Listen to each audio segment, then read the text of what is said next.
Well, hello, lovely humans, and welcome back to my channel. If you're new here, hi, my name is Jamie. I'm a wedding planner, and I do weekly tips and tricks for the modern day bride, but not today.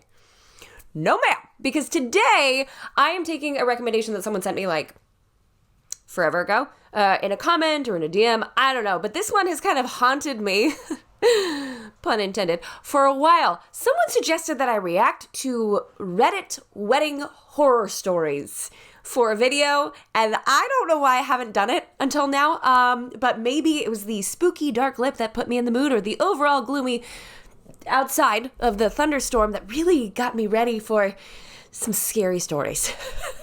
I thought, why not? What the heck? Let's just hear the worst of the worst.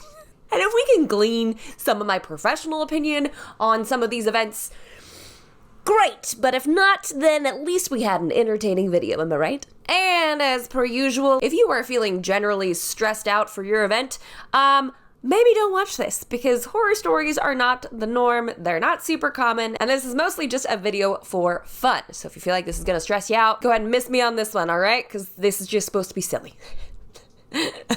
I hope. So why don't you grab a cup of coffee or a cup of tea or maybe even some wine and enjoy what we're about to go through together. So without further ado, let's just jump right on into it. Okay, so I literally Googled, what did I Google? Wedding Reddit stories. And the first link that popped up was, what's your best wedding horror story? Here we go. Okay, so some of these stories are really long. So I may or may not edit out parts of it that I don't feel like are relevant, because otherwise this video is going to be epically long, which it's a horror story video, so maybe we'll all stick around for the adventure. Bride had 4 attendants, each of whom got their own song to walk down the aisle to. What?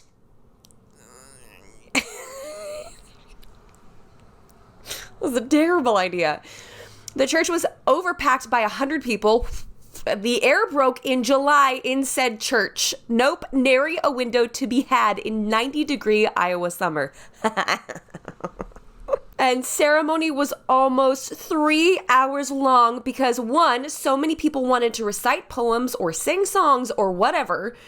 And 2, the groom's brother gave the wedding talk and it turned into remember when we did this blow by blow of their entire childhood. When we finally get to the blessedly cool reception hall, dinner was supposed to start at 6 p.m. At 8:30 p.m., the bride fainted from lack of food. This was after another 2.5 hours of cousins and aunts and uncles giving speech, poem, and song one after another. Why they didn't do this after the food was served, I will never know. And finally, around midnight, there was a fight between the best man and one of the groomsmen. Both of them were blackout drunk and wanted one of the 14 bridesmaids' numbers. They decided to fight it out in the middle of the dance floor. Classy. Okay. This is the perfect example for why working with a professional or using an online platform for a timeline like we have the master plan is the way to go. Because if you don't have at least someone at the helm of that ship, it could potentially crash and burn. 3-hour ceremony. 3-hour ceremony. On the day of our wedding, it was discovered that the venue had booked 2 outdoor weddings at the same time. Ours and another in a gazebo not very far from ours. Somehow the father of the bride in the other wedding found out that our processions were going to be at the same time. He also found out that our procession included a bagpiper,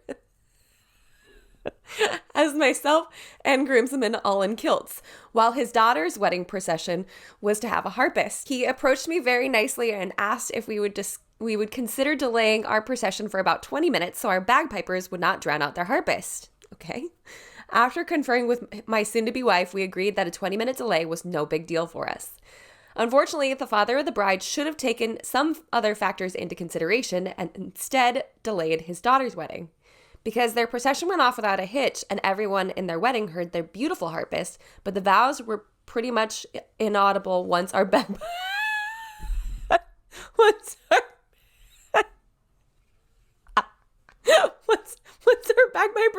started at the requested 20 minutes later.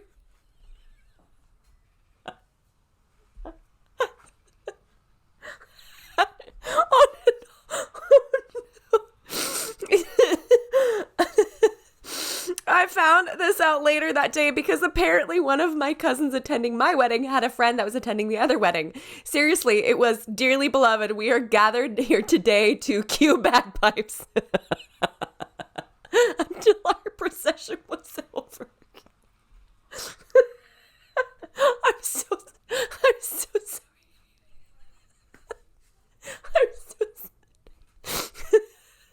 Oh. How can you not laugh at that? Like, even if it's your wedding that got interrupted by bagpipes, like, everyone tried so hard to be accommodating to each other, and then there's just bagpipes. Oh, I hope the other wedding party was able to get some sort of compensation from the venue for their oversights, since they had been informed of the musicians at each wedding and didn't bother informing either party.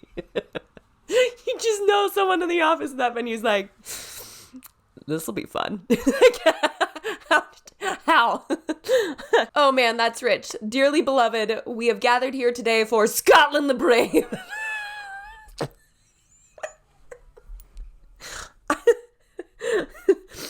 Okay. Oh, there's 1,000 comments on this. We're not going to be getting very far, I tell you. Here's a nice short one. "My husband forgot his pants. We got married in a remote area where there were no extra pants to be had. He had to wear my dad's pants." What did your dad do? Where there were no extra pants to be had. Oh, man. Did he not show up wearing pants? Like, he showed up to the venue pantsless to then put on his suit? How were there no other options? No one had a pair of jeans, or I could just see your poor dad walking you down the aisle without pants on. Oh. More funny than horror, bring it on.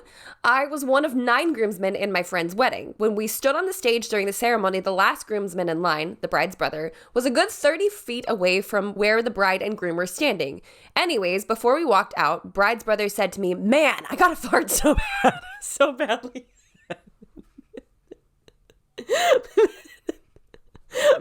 Me thinking he was joking, just told him to let it rip.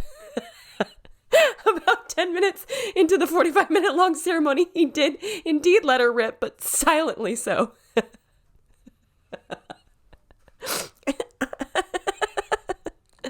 Due to the air conditioning in the church being on, it took a bit for the stench to hit me. It was like a low-hanging fog. Over the course of the next couple minutes, I observed this putrefaction cloud overtake each groomsman one by one until hitting first the groom's nostrils. And then the priest. And finally the bride who started gagging.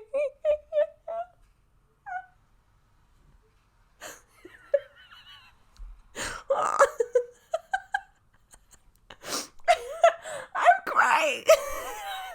This is the best video I've ever done.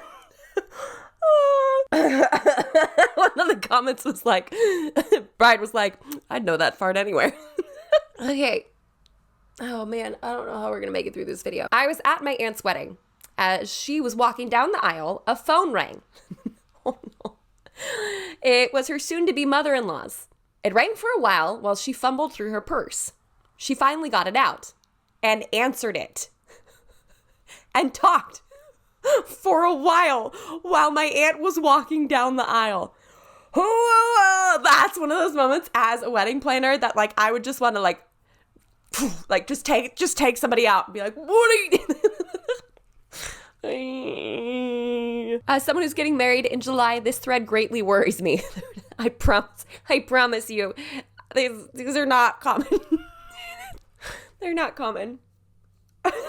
I was at a friend's wedding reception. We were having a good time dancing. A different friend's kid, maybe 5 or 6, was hiding under a table while his parents were getting S-faced and ignoring him. The kid then starts running and laughing through the dance floor, and I see him wipe something that looks like chocolate on the bride's dress. She's mortified and everyone stops dancing. It was...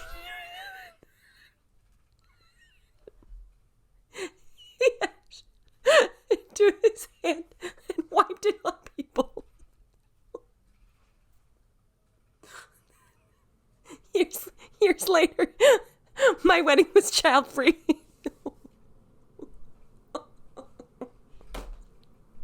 I don't want to do this anymore. I don't want to do it anymore. The bride swapped into a different dress and 30 minutes later was back rocking the dance floor. Yes, queen. I was amazed that she could roll with it like that and not let it ruin her reception. We all partied into early morning, so it all worked out. Are we enjoying this? I'm trying to skip over ones that are like not happening. No. My sister-in-law asked to sing at our wedding. We said no. It was super casual and not religious at all. She sang anyways after the best man and maid of honor speeches. We've only had this happen once where the microphone was taken by an intoxicated person and proceeded to give a very, very long, slightly inappropriate speech, but I had the DJ ready to cut off the microphone at a moment's notice should we need to. Luckily, she wrapped it up real quick before that became a big concern, but just make sure your DJ is in charge of the mic. The DJ at this event was also a family friend and was not paying attention when it got passed off to somebody else, so. Okay, wait. Nope, I'm not doing that one. Used to do wedding video, but really didn't see many horrors. See, I told you, it's not super common. We don't see them all the time, okay? At least from a professional standpoint. I mean, maybe we do, but whatever. Only two come to mind. One, Leslie, that's the name of the bride. She was a bridezilla before the term existed. She was horrible to absolutely every single person she encountered at the wedding. Well, almost everyone, as I somehow managed to escape her wrath.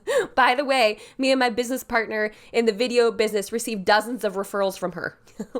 I don't know if you want to take those, pal. Two, the wedding without a photographer. Almost. Their photographer didn't show up and could not be reached. They started calling photographers in the yellow pages and managed to get someone. Not only someone, but a very good one. And the only reason they got him was because he had retired the year before and his ad was mistakenly still in the yellow pages. Funnier yet, he photographed my wedding a few years earlier. Small world and all that. That's not a horror story. Like, quick thinking. Way to go. Forgot to add the original photographer showed up for the reception, which was held at one of the nicest country clubs in the area, wearing shorts, a t-shirt, and flip-flops, and couldn't understand why everyone was so pissed off. Both my mother and her mother faked injuries to try to take the spotlight at my wedding. Luckily, my brother was there to usher both of them out and to medical attention. This is why I can't. This is why you guys have a turd. Too soon. This is why you guys have heard me talk about like a photo wrangler or a body buffer. You need to have someone in your corner on your team in case an event like this arises, especially if you know there's someone in your family or friend group that could potentially cause something like this. Someone that's ready to go to tackle that situation emotionally, perhaps physically, should something like this arise. So shout out to your brother and medical attention. What's worse than a dry wedding reception? Only limeritas. I got a hangover just reading that. Okay, we're gonna have alcohol. Just give a couple options, okay? Great. My new brother-in-law proposed to his girlfriend of 2 months, then proceeded to go around asking people who they were happier for. I guess they didn't get the positive reaction they were hoping for and left about half an hour later. See, that's one of those things that's like, just let it roll off your back. It doesn't affect your event necessarily. It may affect you emotionally, but it doesn't mean that your event is totally and completely destroyed. 1, the guy who was going to cut the cake tried to slide it across the table by pulling at the bottom too quickly and the entire cake toppled over. 2, the dinner wasn't cooked all the way, so they took everyone's plates back to finish cooking them. Instead of bringing out new plates, they tried to return everyone's original plate and got everyone's mixed up. This is from 5 years ago. The limo wouldn't start after the wedding. The driver pulled out a crowbar and started hitting the engine with it. I hear that works. I hear that's really effective. I knocked myself out at a wedding while trying to photobomb the slow motion camera booth. Paramedics showed up. Worst of all, the venue closed the bar. Look, if we've got one that's that far gone, we can't serve anymore. When my cousin got married, the wedding photographer decided to do the typical shot of the groomsmen picking up the bride. Well, they dropped her right in the sand and she flipped. It's actually kind of funny. Oh, I had my wedding outdoors in a rural neighborhood. An ice cream truck drove by during the ceremony. Oh. I'm sorry. I would laugh through that one, though.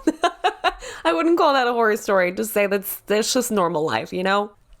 I said I do the first time. So that's all we have for this week's video, guys. I hope you guys enjoyed it. This is just meant, again, to be lighthearted and fun. If you made it through this video, congratulations. If you have your own horror story that you want to share, feel free to drop that on down in the comments below. And if you want to, you don't have to. You definitely don't have to. But I think sometimes calling to light some of these things is, well, one, for some people could be scary, but for others it could be like, just remember something's gonna go wrong on your wedding day. But if you've surrounded yourself with professionals and people that love you and want to see your day succeed, and you try not to take yourself too seriously throughout the entirety of your day and just plan on enjoying yourself, well then, a lot of these feel more like hiccups or bumps in the road than actual horrors. Although,